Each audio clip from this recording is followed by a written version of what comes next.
질그릇에 가졌으니라는 제목으로 말씀을 잠깐 나누겠습니다. 최근에 그 폐암 수술을 하신 목사님이 계십니다.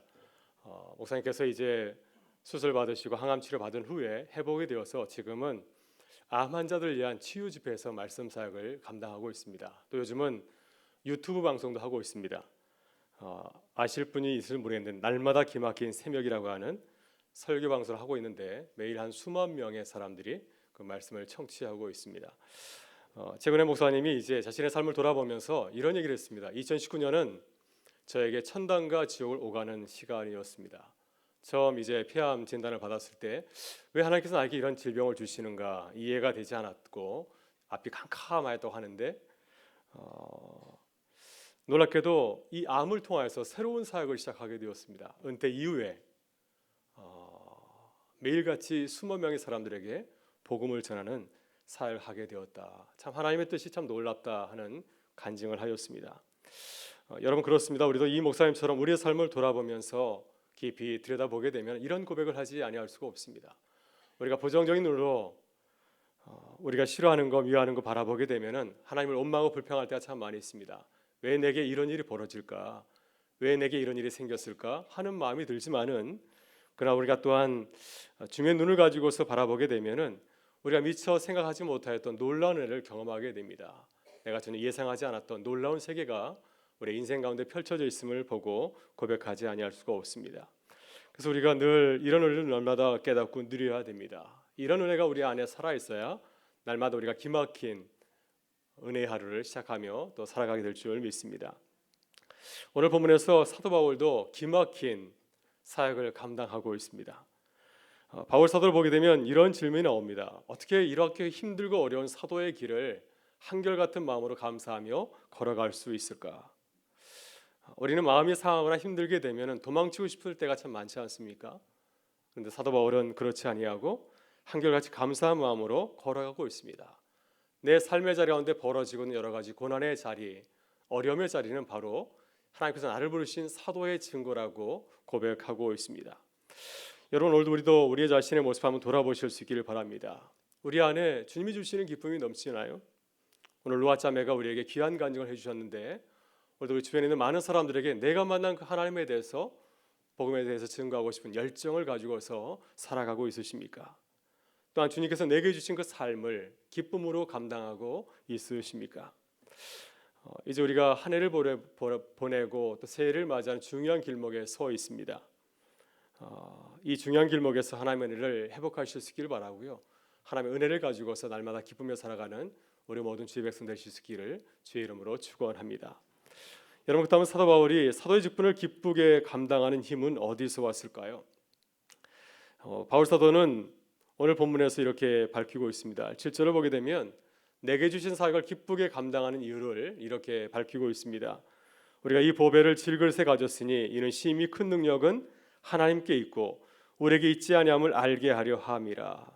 이것이 바울 사도가 자신의 사역을 기쁘게 감당하는 이유이죠.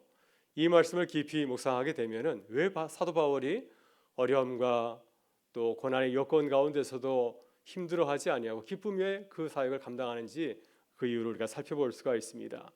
첫 번째 사도 바울이 감사하는 이유는 자신의 사도직 때문입니다.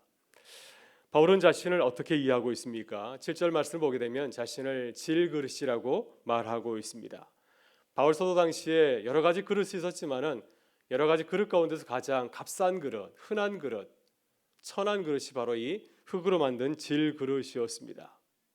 사도 바울이 자신을 질그릇이라 말하면서도 기뻐하는 이유는 무엇입니까? 나는 창조자 하나님이 선택하신 특별한 그릇이기 때문에 그렇습니다. 바울은 지금 자신을 바라보면서 기뻐하는 것은 내가 가지고 있는 좋은 조건 때문에 기뻐하는 것이 아니라 하나님의 은혜 때문에 기뻐하고 있습니다. 그분의 부르심이 내 삶 가운데 함께 있기 때문에 그는 기뻐하고 있습니다. 내가 특별한 사도인 것은 하나님께서 나를 부르시고 선택하였기 때문이라고 하는 것입니다. 본문 1절부터 6절을 보게 되면 사도 바울은 하나님께서 내게 주신 사도직을 어떻게 바라보고 있는가, 그 일들을 어떻게 감당하는지를 우리에게 고백하고 있습니다. 본문 1절에서 바울은 하나님의 은혜로 사도의 직분을 받았다고 고백하고 있습니다. 주님께서 내게 이 귀한 직분을 주셨기 때문에 나는 이 직분을 바라볼 때 낙심하지 않는다 고백하고 있습니다. 여러분, 주님께서 우리에게 주신 직분도 사람이 준 것이 아닙니다. 교회가 준 것이 아니라 하나님께서 우리에게 주신 것입니다. 이렇게 감사함으로 감당할 때 설사 그 일을 하면서 힘들고 어렵다 할지라도 우리가 항상 기뻐하며 감사하며 나아가게 될 줄 믿습니다. 2절에서 바울은 어떻게 하나님이 내게 주신 사역을 감당한다고 고백하고 있습니까? 2절 말씀을 같이 한번 읽어보겠습니다. 이에 숨은 부끄러움의 일을 버리고 속임으로 행하지 아니하며 하나님의 말씀을 혼잡하게 하지 아니하고 오직 진리로 나타내므로 하나님 앞에서 각 사람의 양심에 대하여 스스로 추천하노라. 아멘. 네, 바울은 주님께서 내게 주신 일을 감당할 때 어떻게 일하고 있습니까? 하나님께서 보시기에 부끄러운 일을 하지 않는다라고 말하고 있고요.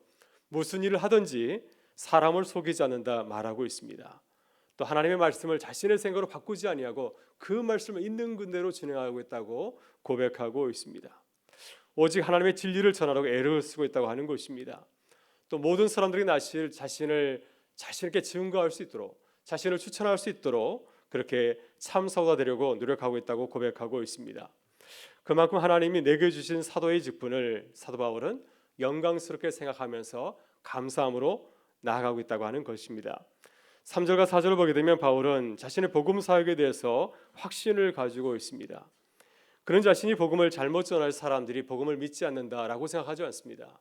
내가 복음을 열심히 전하였지만은 그 시대의 그 사조가 복음을 받아들일 수 있는 여건이 되지 못하기 때문에 사람들이 눈이 어두워서 그 복음을 듣지 못한다고 말씀하고 있습니다. 그래서 사도 바울의 사역은 무엇입니까? 사람들의 눈을 가리고 있는 그 수건을 제거해 주는 것이죠. 성령께서 사람들의 눈을 가리고 있는 그 수건을 벗겨서 그리스도 안에 그 온전한 그 영광을 볼 수 있도록 도와주는 것, 그것이 바로 자신의 사역이라고 고백하고 있습니다. 로마서 8장을 보게 되면 그는 자신의 복음 사역과 성령의 역사를 말미암아서 이방인들에게 주의 복음을 힘있게 증거할 수 있도록 해달라고 간절하게 기도하며 나아가고 있습니다. 본문 5절에서 바울은 또한 자신의 사도 사역의 핵심을 이야기하고 있습니다. 우리 5절 말씀을 같이 한번 보겠습니다.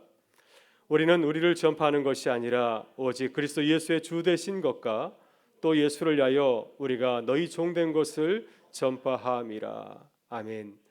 네, 바울은 복음을 정확하게 이해하고 있습니다. 내가 무엇을 전할 것인가? 우리가 이웃들에게 또 주님을 알지 못하는 사람들에게 복음에 대해서 뭐라고 증거해야 되겠습니까? 바울은 복음의 두 가지 중요한 핵심을 증거하고 있습니다. 하나는 예수 그리스도께서 우리의 주 되신다고 하는 사실입니다. 주님은 우리의 하나님이십니다. 이 사실을 증거하는 것이고요. 또 한 가지는 무엇입니까? 우리는 예수님을 위하여서 종이 되었다고 하는 사실입니다. 또 바울은 고린도 교회와의 관계에서 자신의 자리를 어떻게 고백하고 있습니까? 나는 예수님을 위하여서 여러분의 종이 되었습니다. 우리가 이웃을 섬길 때에도 종의 마음을 가지고 섬겨야 된다라고 고백하고 있습니다. 이것이 바울이 전하고 있는 복음의 핵심적인 내용입니다. 여러분, 사도 바울은 이 놀라운 복음을 어떻게 알게 되었을까요? 다메섹 성에서 주님이 친히 나타나셔 이 사실을 깨닫게 해주셨기 때문이었습니다. 성령께서 율법에 매여 있는 그를 복음으로 새롭게 깨우쳐주셨기 때문에 그가 이 놀라운 비밀을 알게 된 것이죠. 그래서 6절에서 바울 사도는 자신이 만났던 그 하나님의 그 은혜를 이렇게 고백하고 있습니다. 우리 6절의 말씀을 같이 한번 읽어보겠습니다. 어두운 데에 빛이 비치라 말씀하셨던 그 하나님께서 예수 그리스도의 얼굴에 있는 하나님의 영광을 아는 빛을 우리 마음에 비추셨느니라. 아멘. 그래서 창세기 1장 3절에서 빛이 있으라 주님께서 말씀하셨는데 그 창조주 하나님께서 나의 삶 가운데 찾아오셔서 나의 삶을 뒤덮고 있는 그 어둠을 제거해 주셨기 때문에 내가 예수 그리스도 얼굴에 있는 하나님의 영광을 보게 되었다고 그는 고백하고 있습니다.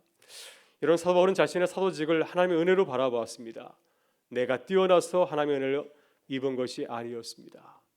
바울 자신은 어떻게 자신을 생각합니까? 나는 교회 핍박자요 살인자였습니다.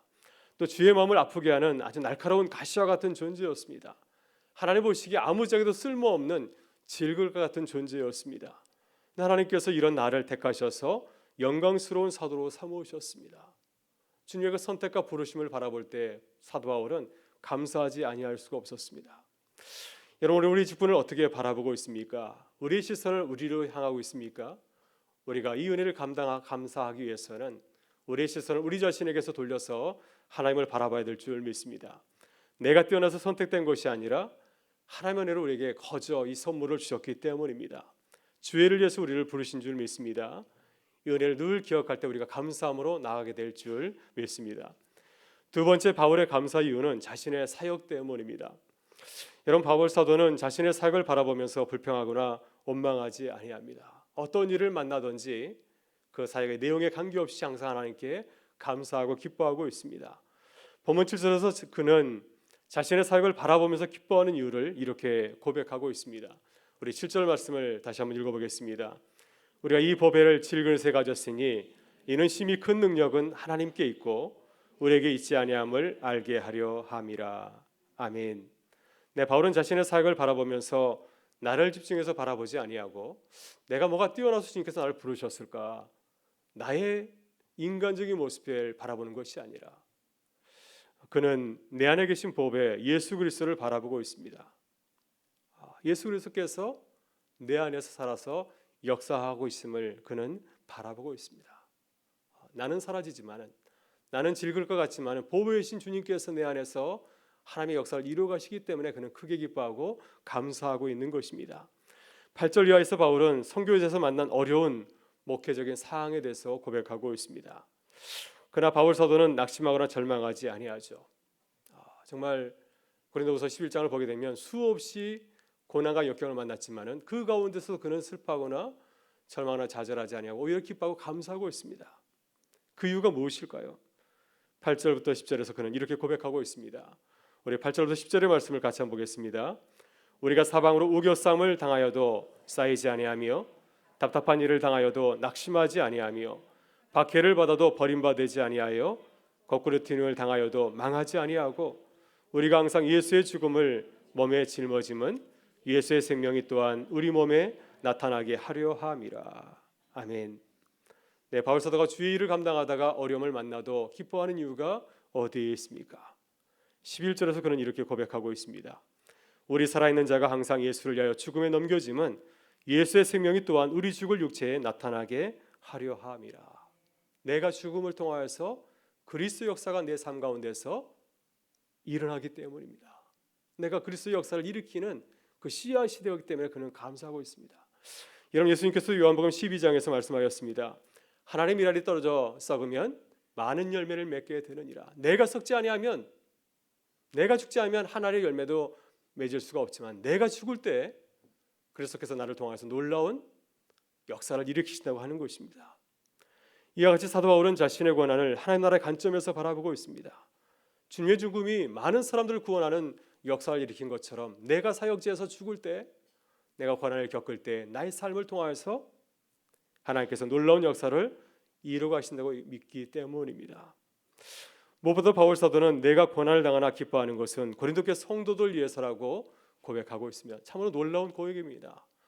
사실 고린도후서는 고린도교회 성도들 때문에 쓰여지게 되었습니다. 자신의 사도직을 계속해서 공격하고 자신의 복음을 공격하는 그들을 위해서 복음을 쓰고 있는데 그들 때문에 기뻐한다고 이렇게 고백을 하고 있습니다. 나의 수고를 통하여서 고린도교회 성도들이 하나님의 은혜를 깨닫고 주님을 만나게 된다면 이 또한 얼마나 큰 영광스러운 일인가 하는 것입니다. 내 삶의 자리에서는 고통스러운 일이지만은 하나님의 그 시각에서 바라볼 때 이것은 놀라운 구원의 역사를 이루어가기 때문에 그는 감사하고 있습니다. 그래서 15절에서 그는 이렇게 고백하고 있습니다. 같이 한번 읽어보겠습니다. 이는 모든 것이 너희를 위함이니 많은 사람의 감사로 말미암아 은혜가 더하여 넘쳐서 하나님께 영광을 돌리게 하려 함이라. 아멘. 네, 바울 사도가 사도로서 고난을 당하지만 기뻐하고 감사하는 것은 이 바울 사도가 이 부모의 마음을 가지고 있기 때문에 그런 것 같습니다. 여러분, 부모는 자신보다도 자녀를 더 생각하지 않습니까? 자녀만 잘 된다면은 못할 것이 없지 않겠습니까? 도둑질도 할 수 있습니다. 내 자녀만 잘 될 수 있다면 모든 것을 할 수 있는 것이 바로 이 부모의 마음이 아니겠습니까? 사도 바울이 이런 마음을 가지고서 주님을 바라보고 있습니다. 주님께 영광이 된다면 나는 아무래도 좋습니다. 나의 고난을 통해서 주의 복음이 고린도 교회에 퍼지게 된다면 나는 아무래도 좋습니다. 고난을 당해도 좋습니다. 이것이 사도 바울의 고백이라고 그는 고백하고 있습니다. 여러분, 오늘 우리 기도할 때 우리의 모습을 잠시 돌아볼 수 있기를 바랍니다. 오늘 사도 바울은 우리를 이렇게 고백하고 있습니다. 우리는 보배를 가진 질그릇입니다. 우리 안에 그리스도가 담겨 있다고 말씀하고 있습니다. 여러분, 이 고백을 들으면서 기뻐하고 감사하고 있습니까? 주님께서 내게 주신 직분을 바라보면서 감사하고 있습니까? 또 주님께서 나의 삶을 통해서 이루어가고 있는 놀라운 구원의 역사를 바라보면서 항상 기뻐하고 감사하고 있으십니까? 오늘 기도의 가운데 주의 은혜가 우리 가운데 임할 수 있기를 간절히 기도합니다. 바울 사도가 고백하는 것처럼 어두운 데서 빛이 있으라 말씀하셨던 그 주님께서 사도 바울의 삶을 비춰주신 것처럼 오늘 이 시간 우리가 기도할 때 주님께서 우리의 마음에 주님을 더욱더 깊이 아는 영광의 빛을 비춰주실 수 있기를 간절히 바랍니다. 그래서 우리 안에 보배이신 예수 그리스도의 영광을 바라볼 수 있기를 바라고요. 주님을 깨닫고 주님께서 주신 직분을 감사히 생각하며 또 주의 영광을 위해서 살려가는 우리 교회와 성도들이 되실 수 있기를 주의 이름으로 축원합니다. 함께 기도하겠습니다. 좋으신 우리 아버지 하나님,